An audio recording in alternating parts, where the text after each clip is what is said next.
Good morning, y'all. First, before I start with the cooking video, I want to remind you about the giveaway. So to enter the giveaway for a $25 Amazon card, which I will give away once I have 100 subscribers. Right now, I think I'm at 60. What you need to do is every time I post a cooking video, you need to like it and share it, and make sure you comment below here, share. Then you'll get one chance put in for, or you'll put your name put in one time for a drawing.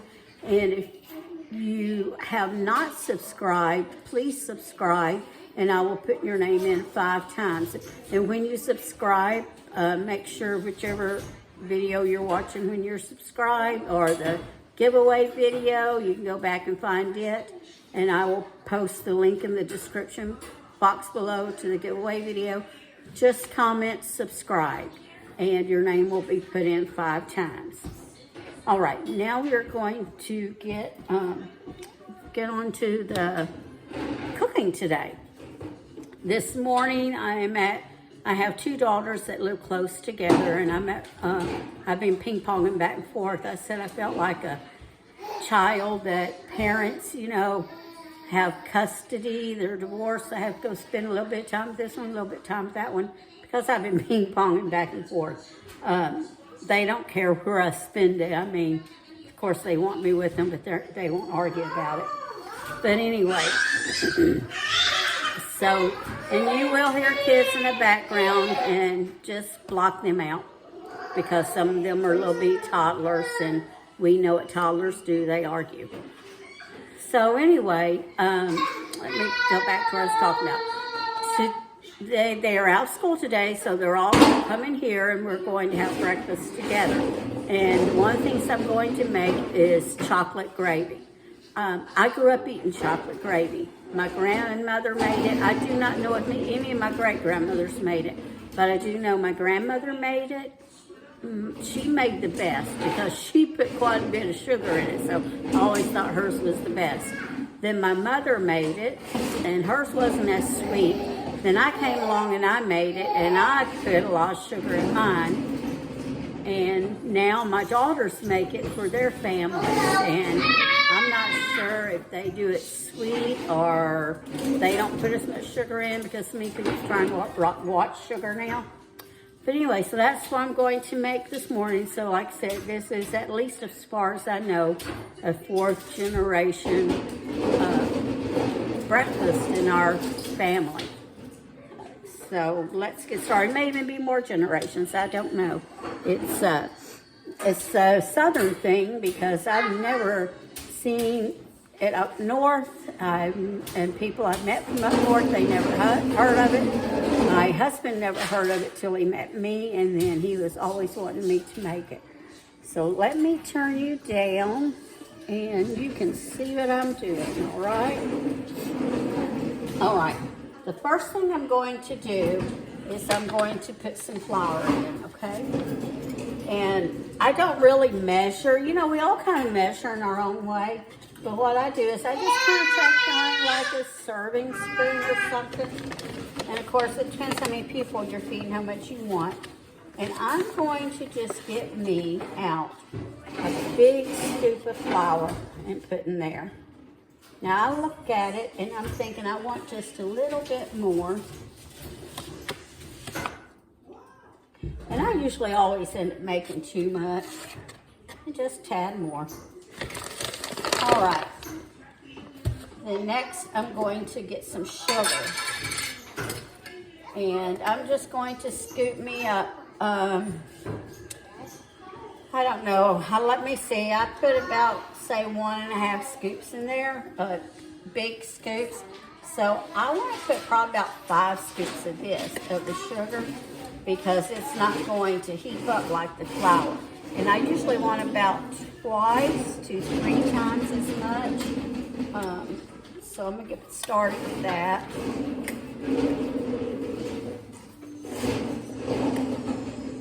I'm just doing it this way so I don't get sugar all over the place. In my kitchen, I would just take it. My mother always said that I would always strow everywhere where I cooked. But that's okay. And clean up my messes, and so that's all that matters, as long as you are cooking for those you love and you cook with love, and you can always clean those messes up later. So let me set that there. Then next I'm going to take some cocoa, and I'm probably going to put about a scoopful in there. I'll get a little bit more. I just go by look. So as far as me being able to tell you about how much I put in there, and I always start with a dry skillet because let me get a whisk. I always want to get this mix up pretty good before I even turn my heat on. Now, something else I'm getting ready to put in, one more dry ingredient, is just a little bit of salt. And the only reason I put just a little bit of salt in there is because cocoa can be bitter. Did you know that if you have coffee and the coffee has a bitter taste to it, you can put a little bit of salt, like just a little pinch of salt in that coffee before you brew it. Just put it in there, with the coffee grounds, and then brew it. My husband was on hold on just a moment. Let me see what's going on. Hey, Arlo, don't ride that, okay? Because I keep hearing the people over there. Okay. So anyway, my husband one time, he had to go on medication, and it would make coffee taste really bitter to him. He would notice it, whereas other people wouldn't. But put just a pinch of salt in it, and it cut it down. And he was just like very sensitive to the acid in it. All right, so do you see how I have that blended up really well? Let me bring it closer to look. So that's blended. Now, the next thing I'm going to do is I'm going to put in a can, and I'm stirring it up because I had it open for a little while, and I'll make sure none of it's settled.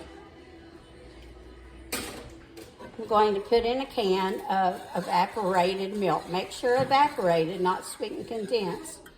And this is 12-ounce can. They used to be 13 ounces. But, well, like some of that settled anyway. So let me get my fork out and wash my fork and try to stir it up some more.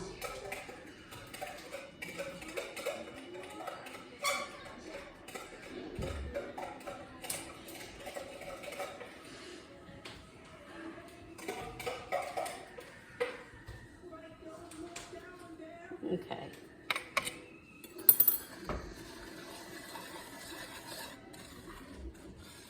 Then I'm going to get that all blended really, really good. And once I get it blended in, that milk blended in real good, then I will turn on my heat. And I like using the evaporated milk because it just seems creamier to me.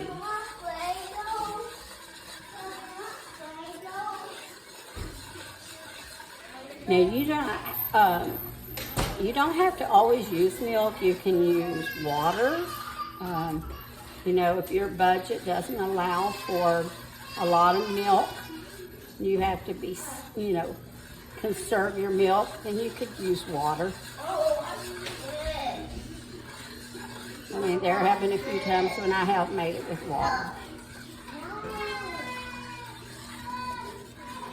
All right.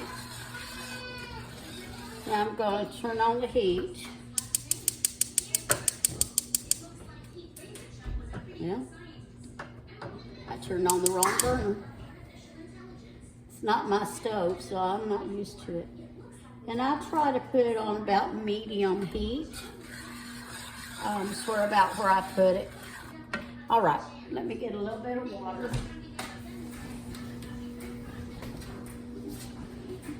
Then I usually take about a half a can to a can of water. Still some of that needs to be stirred up.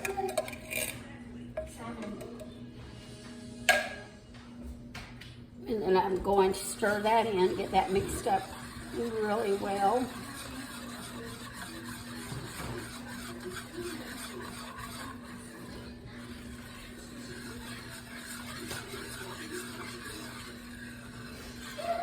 Then I'm just going to cook it until it thickens. I am going to put a little bit of butter in there also. So probably just about a couple of tablespoons.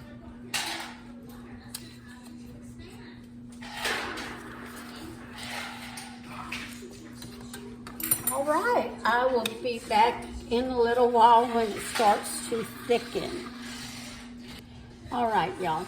So as you can see here, I'm stirring, and usually until it starts to bubble, you are going to have to keep stirring.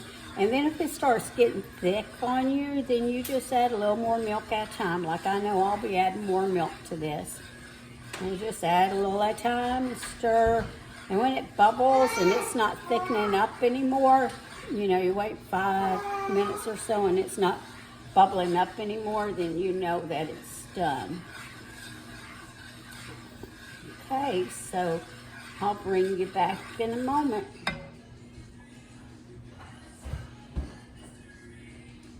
Okay, y'all, you can see that this is starting to get thick.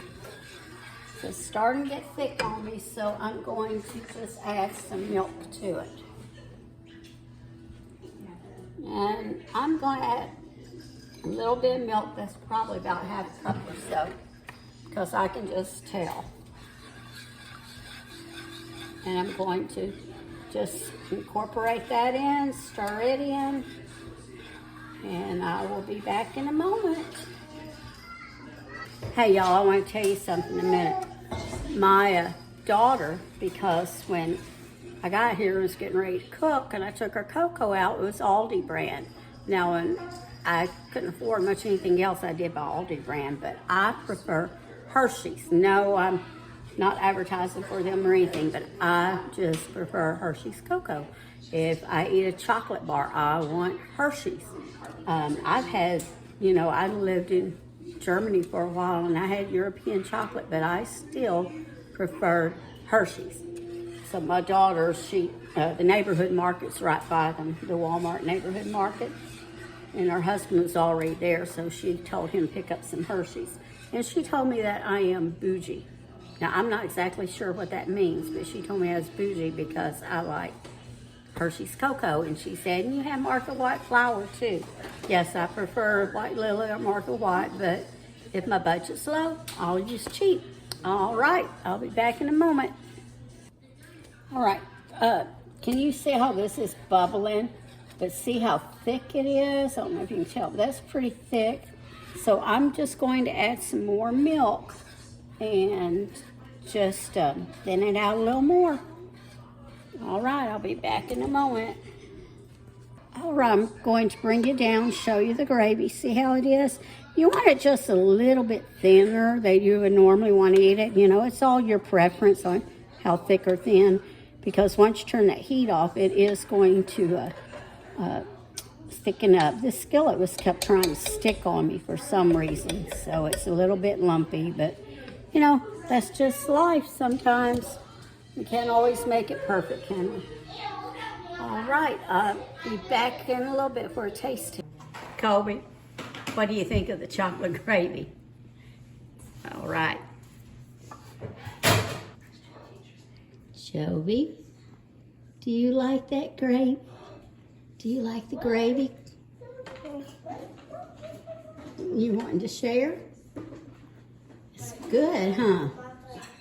Arlo, do you like the gravy? I think that's finger. I know. Do you like the gravy?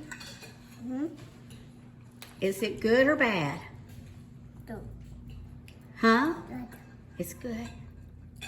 And I know Isaiah must like it. He's just about finished. And I have Carly I over got there, one. but she's the teenager and she doesn't want to be on video.